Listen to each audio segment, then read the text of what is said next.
بنقف على دكانة البقالة بالساعتين والثلاث ساعات، ويجي يقول لك الساعة 10 هقفل الباب ويسيب الناس واقفة.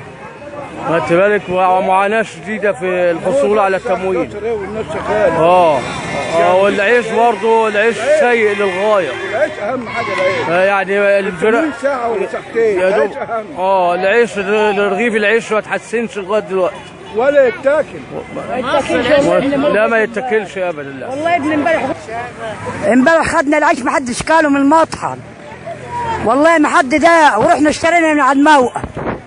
ما بيتاكلش العيش خالص اللي بتاع المطحن، والله شارينه ب50 قرش العيش الرغيف، ولحد دلوقتي ما اتاكلش.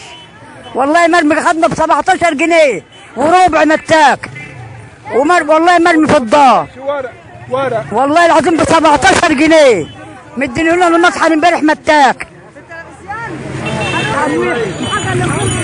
العيش في المطحن اول حاجه نطلبها، شيل التفتيش والمفتشين من المطحن نهائي، ويجي غيره. العيش بيجي عليه جاز ويجي عليه رده واسود، وعاجبك تاكله، عاجبك مش عاجبك بضرب دماغك في الحيط. مفيش عداله في وسيم نهائي.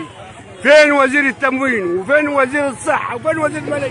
يجي يشهد على الكلام اللي احنا بنقوله، والعينه بالعين. بيجوا من الساعه 6 ياخدوا العيش، احسن عيش، وياخدوا المرتب بتاعهم وياخدوا بعضهم ويمشوا. وزير التموين، الناس دي بتسرقنا عين عينك بجد، بيسرقونا عين عينك. الناس بقى لها 3 ايام بتلف عليه، وهو مش عاوز يكلمنا ولا عاوز يعبرنا، بيتكلم من مناخيره وفكر نفسه وشاري البلد.